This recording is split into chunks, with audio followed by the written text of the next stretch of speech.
Hello, this is Fake News Networking. I am Adrian, and I am bringing a scoop on Cold War. Today we will be discussing and interviewing people from the Cold War. Now, what exactly is the Cold War? Well, I'm glad you asked. I will be reading from my notepad to discuss about the Cold War and changes that the World War II had right before Cold War, and how Cold War was almost the Third World War. So, we may take it from the beginning. Okay. What change did the World War bring to Europe? Well, Bonn became the provisional capital of West Germany post-war. Belgrade, after the war, the communist government of Josip Broz Tito denied signing the Warsaw Pact and split from Moscow, and criticized the U.S. and Soviet Union.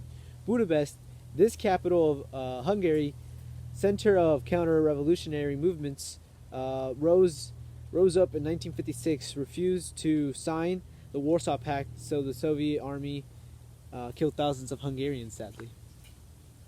We'll move on to the next page now.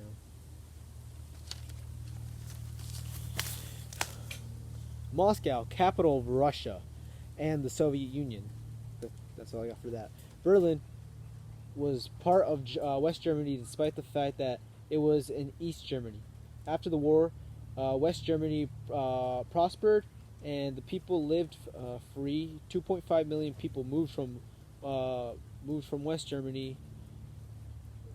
Soldiers of the Kremlin and East Germany wanted to put an end to the democratic power of the West, so they tore up the streets between East and West Berlin. Sadly. Paris, the headquarters of NATO, was in London when it first formed, but quickly moved to Paris for the space. France then withdrew from the organization. Sections of Romania and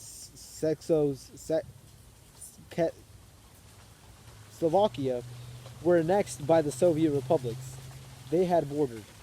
A strip of eastern Poland became part of the Soviet satellite nations, or satellites, a nation under the political and economic dominance of another higher nation. Now, I have one more page of information, then we can get into the... Now, before we talk about the Cold War, why don't we discuss what a Cold War can be? So, a Cold War... first we'll begin with the Hot War, so we can compare them to each other. Hot War combatants fight military. Cold War, they fight and attack economically and ideologically. Some reasons they might go into a Cold War, they decided a Hot War would be too costly. How did the division pack the United States and the Soviet Union? Division began after conflict of ideology and interest. Soviet Union were communist and had state powers. U.S. believed more in capitalism and central power after the World War. And the world in shambles were encouraged to adopt their government ideology, either capitalism or socialism, which made them break into Cold War. Wasn't the only reason, but was a big reason. We'll get into that more later. Now, we'll be getting into the interview part. And if you don't know who we're interviewing anymore, if you forgot, I'll remind you.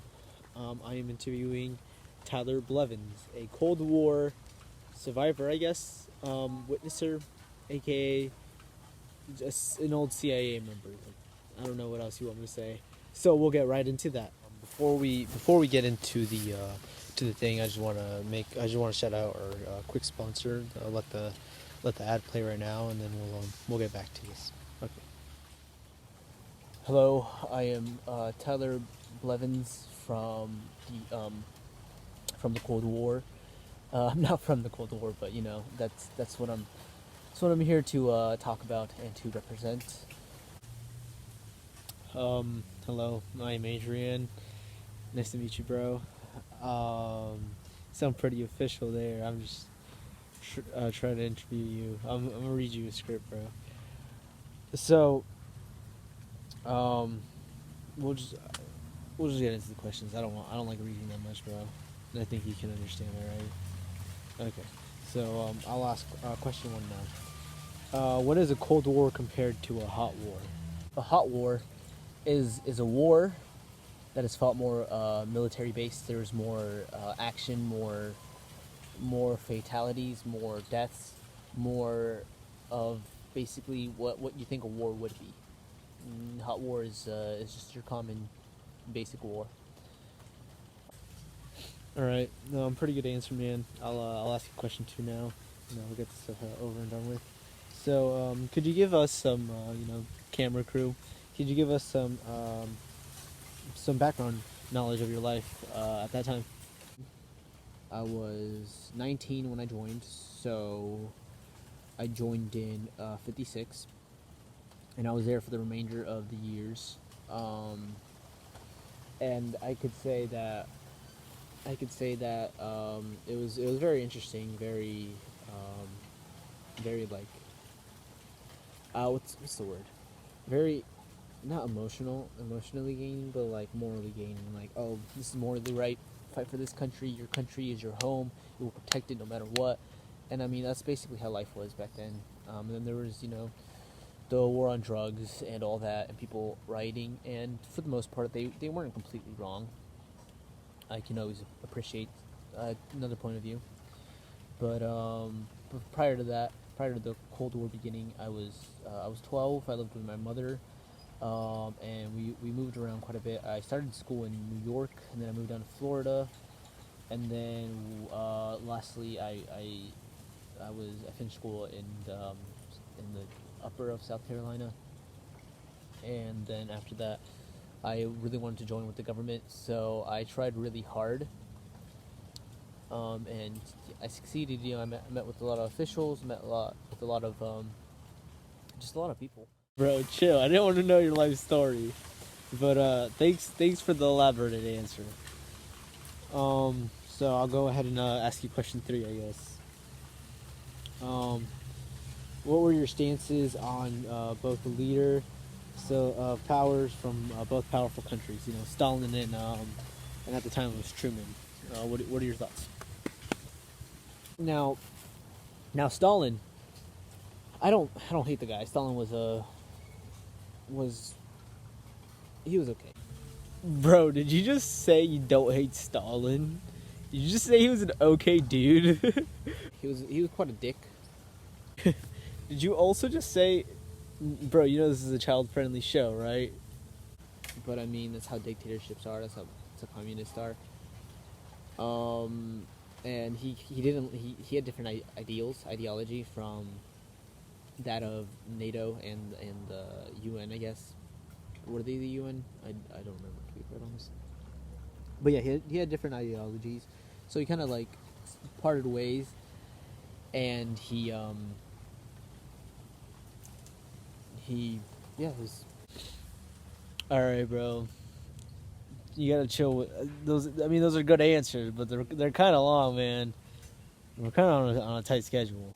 Question four: could you describe the Truman Doctrine, please? It was after the Soviet Union split.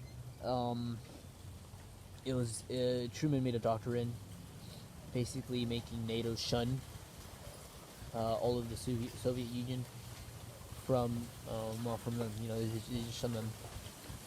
And the Soviet Union was okay with it. They left, but it was just shunned by. Basically, all that was. It was a reason, probably one of the major reasons why the Cold War started. Bro, I'm looking this up right now. Bro, someone needs to fact check you. Like, I don't know if you're 100% right, man. I'm gonna be honest with you. I feel like you're a phony, bro. You sure that's what it is? Bro, this seems a little. Okay, fine. I'll let you slide with that one. All right, I'll ask you the next question. Question five: what was a normal day for the CIA members such as yourself? How is the KGB taking action? Could you please elaborate on that one?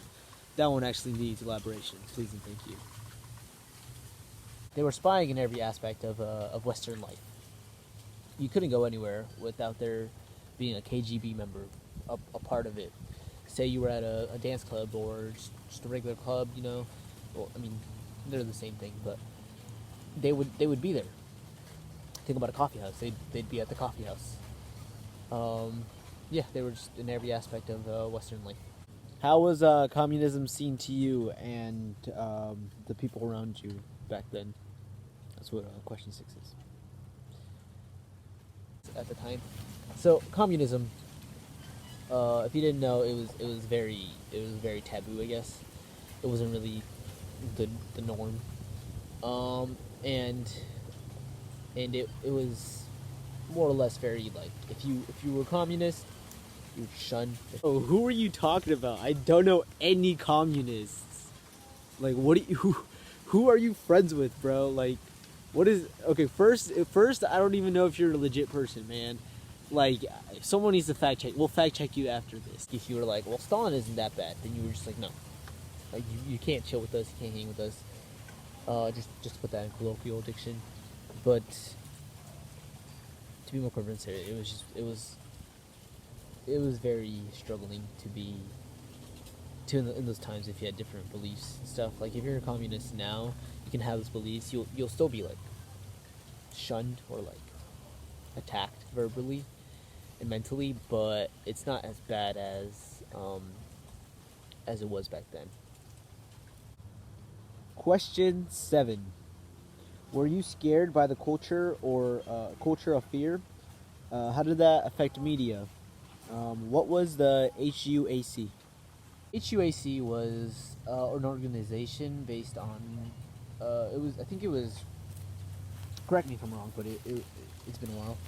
It was an organization rather that thought that media was putting subliminal communist messages in there to like kind of brainwash the viewer, or it might have done the opposite. HUAC could have very well been the organization that put the communist subliminal messages inside of the media to spark, I don't know, some revolution, some fights, I don't know, some war. Bro, what are you even talking about? I literally just looked it up. It says it was known it was onward known as the House Committee on Internal Security, and was an investigative committee of the United States House of Representatives. That's what it says. House Un-American Activities Committee is, bro. Like, what are you going on about, bro? Like, someone needs to fact check you before I fact check you. Yeah, check the vibe, bro. Check the vibe. And the culture fear was actually very crazy. I was when I was younger, right before joining, it was the reason why I wanted to join. The culture fear was very crazy, especially in media. Media would, if you were communist or anything to do with communism, or like just to make jokes, they'd be like, "Oh, you're a communist." If it was like a kind of a bad thing, kind of a shitty thing, you'd be like, "Yo, you're a communist." You know, it was a joke. But communism was not taken lightly. Anything communist was bad in the eyes of Americans, and everything communist was not good. Media would attack the communists, and yeah. And the culture fear, it did affect me quite a bit. The Cold War is very crazy, but bro, that has like nothing to do with culture fear. All right, bro. I feel like you're secretly a communist. You keep trying to defend communism, and like, bro, I'm gonna look up if you're an actual CIA member. Like, just give me a second, bro. All right. Well, thank you again for having me. I very much enjoyed sharing my insight and my story of the Cold War. Cold War went from 1947 to 1988. It was a very like, for a Cold War, it was very heated, and we're just glad it didn't end in a World War III. Especially after World War II and World War I were so close to each other, it was quite possible it was going to be World War III again. But this time it wouldn't be that pretty, because the atomic bomb was created very, very, very fast and vastly.